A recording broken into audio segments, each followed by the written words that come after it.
Hey everybody, it is Trey here with another edition of Reaction to the Classics. I'm joined again by Sean. We got a very fun one for you today. We got Bruce Springsteen's Born in the U.S.A. classic album. And let's just get to it. Let's get jumping, Sean. I know you know this album from front to back. And you got some quick facts for us as always? Yeah, Trey, I know this album from front to back. This is prime time right in those formative years. This album came out June 4th, 1984, so that would have made me almost 13 years old. Just a tremendous album. It sold 30 million copies. 7 top 10 singles, which is a record that he shares with Michael and Janet Jackson and also with Drake. It was ranked 85th by Rolling Stone on the top 500 albums of all time. It spent 7 weeks at number 1 and 143 weeks in Billboard's top 200 albums. So we're not dealing with a weak album here. No, we're not dealing with some sort of flash in the pan. Yeah. No, we're not. And so we're going to start this bad boy off with the title track, Born in the USA.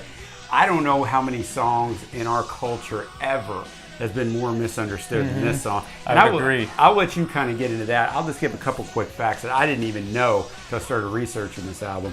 This song was originally written in 1981 for a movie that Bruce was considering starring in. He was writing a song about Vietnam. This guy was going to call the movie Born in the USA, so Bruce kind of merged those things. Bruce backs out.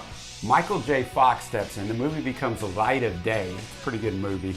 And Bruce just shelves this song. He records it for his 1982 album, Nebraska, which I won't even go into the story of that, but several of these songs were recorded for Nebraska. Acoustic. Didn't make the cut. It ends up here, and man, we've heard it every year at the 4th of July and everywhere else. But this song's incredibly misunderstood. You want to share with us what that is? It's misunderstood because this is about a guy, a Vietnam vet, and he's coming back. He's born in the USA. You know the rockin' chorus. Born in the USA.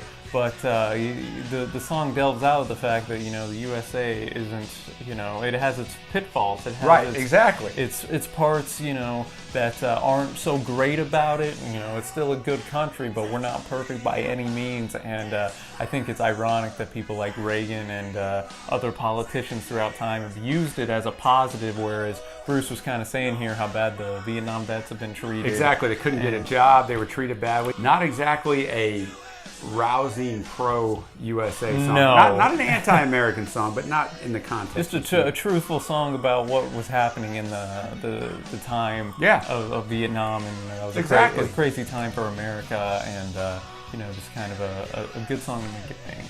Yeah, exactly. And we jump from that right into Cover Me, which is another song I really dug. This A-side was good, not even as good as the B-side, but we'll get to that in a little while. But Cover Me, I think it's cool because it kind of tells, again, a story about a guy who wants to just be sheltered from the world. Yeah. And you can kind of step into his shoes and recognize that we all, I think, sometimes want to be shielded from the craziness of the world. And of course. This is kind of piggybacking, I don't know if it was per se, but off the Vietnam vet. Right. You know, wanting to be shielded, PTSD, stuff like that. I don't know if that's what Bruce had in mind, but that's kind of where I was tracking with it. Yeah, and I mean, I don't have much to add. The song was originally written for Donna Summer, of all things, which I can't imagine, if you're familiar with Donna Summer, how this song translates, but I'm sure they would R&B'd it up. It's also a gold single, which is a difficult thing to do, 500,000 copies sold. So that takes us right into Darlington County. Just a little rockabilly thing. It's a good song. Him and his buddy can't find work in New York, so they're going to head down to Darlington County to tell tall tales to get the girls, because hey, who hasn't done that in their lives, right?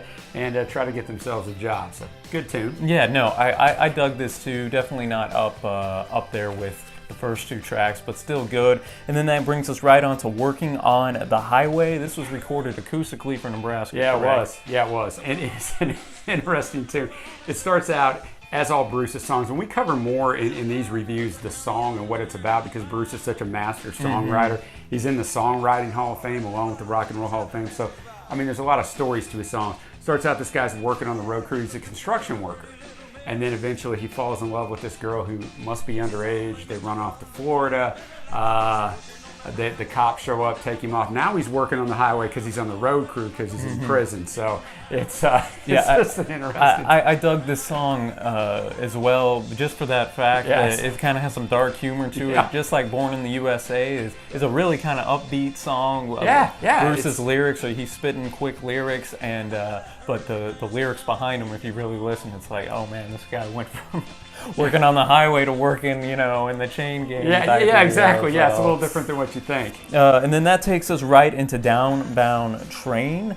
This was also recorded for Nebraska. Yes, so we get to, and you can see it when you listen to it. You can hear how it fits there. This is kind of another good story about a guy who's just really down on his luck. He ends up losing his job in the first verse, and then his wife leaves him. Yep. So I think one of the special things about Bruce is he writes things, and we touched on this in the Born to Run review that you can check out here at this channel, that he writes stories that a lot of people can relate to, no matter your background, money status, race, religion, all that good stuff. And I thought this was just another good story, and really solid track. Yeah, I mean, it's a haunting song. That's the best way I could put it. It's excellent, man. And the more you listen to it, the more you'll probably dig it. Which takes us right into another little haunting song, I'm on Fire. It's only 2 minutes and 37 seconds long. It was actually Bruce's first video he ever filmed that wasn't a concert video. It was an actual video where he acted a little bit and won 1985 award at the MTV Music Awards. But great song. It's over before you know it, but just a little simple arrangement. Excellent. Yeah, I like how we started the A side with Born in the USA, bumping, rocking song, and then we ended with I'm on Fire, which is a lighter tune. Then we get into the B side, which, man, as we've been spinning this record, preparing for this review, like the B side is one. It's just like once it ends, it's like, let's start this thing again. Exactly. No Surrender, man. This one was really cool. Just kind of a tale of two guys who grew up together, made a promise to each other to stick it out. Great chorus, has an anthem-like tone to it. I dug it. Yeah, anthem-like tone. It's just a rocker, man. It's awesome, man. I can hear this thing in a stadium would just rock. And that takes us right into Bobby Jean, which is a really good tune. Some people think he wrote it about Steven Van Zandt, who he'd been together with since they were teenagers. They made music together.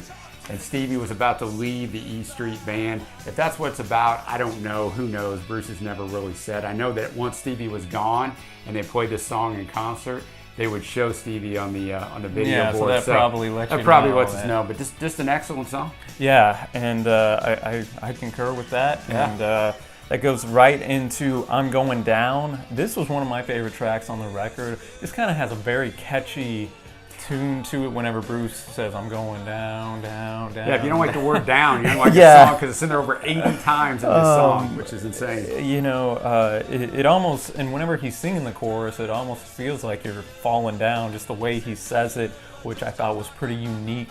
And again, great instrumentation on here. Yeah, and he talked about in his concerts, he kind of explained the song a little bit in the fact that when you've been with someone for a very long time, kind of the romance dies down, and that's kind of what this song is about. And then we're going to get into the final three songs, which are just fire after fire after fire. We're going to start out with Glory Days, song number 10 of this 12-song epic album.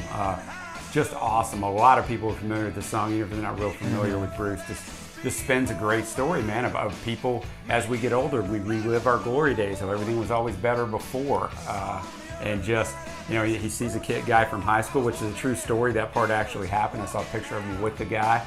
Oh, yeah, the picture. The picture, yeah. And then he goes and visits a girl that he knew who got divorced from her husband, and it just kind of, he just kind of spins through the glory days, man. Yeah, I really dug this track as well. Just the way, again, because we all know people from high school and whatnot that, just didn't really do much afterwards, for lack of a better term. Going back to if I could just go back there, it's great. Yeah, and then you also, I think there's a sense of you want to relive the glory days because it's a time of youth, time of having fun and whatnot. The world's in front of you, man. Anything's possible. Yeah, these people that Bruce, or the character in Glory Days encounters, are kind of stuck in that where life didn't really turn out the way they wanted, so might as well go back to the glory days. And then we go into my favorite track on the record, Dancing in the Dark. This thing was his only platinum single ever, first single off of this record. Yes. And spent 4 weeks at number 2, biggest hit of his career, and he actually won a Grammy for Best Rock, Male Rock Vocal Performance. Yes. So that tells you anything, it's got a synth pop vibe too. It's got a synthesizer kind of in there. Bruce's vocals were really obviously on point here, as they always are. Did a good from the chorus kind of being more chilled out to sometimes yelling a little bit. So yeah, and I think this song really put him on the map. It brought him mainstream. It's his 7th album. Born to Run was a hit, but that was back in 1975. That was album number 3. We're 9 years later. And he had The River. He had The River, which was, put him out there. Then Nebraska in '82, which, was not really well received by a lot of his fans. This put him on the mainstream everywhere. The video was banging. It's a concert video out of Minneapolis. He's up there singing. He bulked up some, so he has the sleeves rolled up, and he brings Courtney Cox, before she was known as Courtney Cox, up and dances with her at the end. So it became very iconic, and it really put him on the map and was on the path of getting 7 top 10 singles off this. And we're going to finish up with My Hometown. Just a masterpiece of songwriting. Just a masterpiece. This one was, I think, the best story he told, which is saying something as we've gone on about the lyrics. But yeah, he starts out, he's 8 years old, running with a dime in his hand and a bus stop to pick up a paper for his old man. So he's getting something for his dad. His dad puts him up. He's driving with his dad when he's a young man. And then a lot of fights between the black and whites. There's racial issues in the 60s, and somebody's shot. And then the stores close up, and like this town's kind of going nowhere, but he's still stuck there. And then at the end of it, he's 35, married, got a kid of his own. They want to him and his wife want to get out, but before he leaves, sticks his son up on his lap, tells him it's his hometown, so they're driving through. I mean, just a masterpiece in song. No, yeah, I think you hit all the major points and it's kind of cool in like a, I don't know, 4-minute song. Yeah. You kind of get an overview of 35 years just in each verse. You kind of see, you can almost, imagine the town going through all these struggles and this kid growing up, and stores are closing, but then, I'm envisioning he kept probably thinking, oh, I'll get out of this town eventually. Yeah, that's what everybody thinks, right? Then, when you're stuck somewhere, you're, I'm going to get out of here next year. And then one day you wake up, you're 35, and then you tell your kid, hey, this is your hometown. Yeah. And the cycle just keeps going. But I thought this was a sick story and a really great way to end the record. Again, another slower type song to end the B-side. Yeah. Just like I'm on Fire. But that'll bring us into our favorite tracks. For me, Dancing in the Dark. I mean, I can name so many. My Hometown, Born in the U.S.A., Cover Me, Glory Days. I mean, there's No Surrender. I'll just echo all of Trey's. Yeah, I mean, honestly, for this, I didn't have a least favorite. If I had to pick, I guess I'm on the Highway would be Working on the Highway. Working on the Highway, yeah. Yeah, and I guess I'll go with you there. But yeah, I mean, I'm with you. But I would never skip it if I'm listening to the album. So I really don't have any. I don't either. I agree with you. And then I guess that'll bring us to our overall rating. Yeah. And for me, man, this was excellent. I didn't expect to like it this much because. And we listened to Born to Run, and I really, really thought there was no way that this was going to compare to that. And so did I. Even though I am so familiar with this album, I did too. I thought, nah, man, Born to Run. I even said it in the video, Born to Run is his best one. Even though Born in the U.S.A. is more well known for this is his best one, but there's the but. Yeah. This I'm going 9.5 on it. I just thought it was unbelievable. One of the best records you're gonna hear, in my opinion, just because the consistency front to back, the difference in styles, in up tempo, and then I'm a big lyrics guy, so I put lyrics a lot into my ratings and stories. And doesn't get much better than this. Yeah, does it? and I also like it too whenever the sound switches up, and Bruce did that a lot here. So when you combine those two, that's going to make a good record in my eyes. What about you? Yeah, I mean, I got to concur. I'm going 9.5, which is what I went on Born to Run. But I'm not sure this album isn't better. But I will give you some advice because of the differences in songs and the different styles musically from song to song. Listen to this thing, I kid you not, 15 times. Okay, just keep spinning it, and it's unbelievable. Yeah. I mean, I fell in love with this record all over again. I hadn't listened to this record in a long time. Not front to back. Yeah. A song here or there, but in totality, it's really good. The themes all around it, and it's just a classic. That's unreal. It's unreal. So this brings us to our overrated, underrated, properly rated segment. I guess I just got to go properly rated since it's so highly thought of. And heck, maybe even a little underrated because people Bruce fans might be, looking to Born to Run in Nebraska and whatnot. Yeah. And other people might be tired of Born in the USA and Dancing in the Dark and not give the album a fair chance in totality. I think that's so, great. I might actually lean a little underrated here. Well, I'm going to go that and this sounds crazy because it's the 85th album of all time by Rolling Stone. I'm going to go that it's massively underrated because Born to Run was ranked 18th in that list. Yeah. But I think you're right. I think this gets hurt because Born in the USA is just played so much, and then Dancing in the Dark back in the day, but Born in the USA is just overplayed, and I think it hurts the album because it's the first song on there. And so if people don't like that or are sick of it, it's like, I'm good, I'm not doing this. No, I think that's a great point because, if you hear it on the radio time, it's like, man, I don't know. I've heard this a million times. I don't want to keep going. Yeah, but it's just it's tremendous. Well, guys, that will do it for today. We really appreciate y'all watching.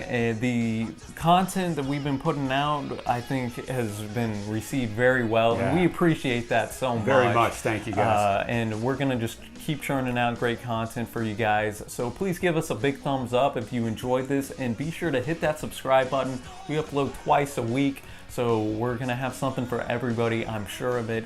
And we appreciate you guys. Let us know your favorite track on this record. And I guess that does it from here. So happy listening, my friends, and we will see you next time.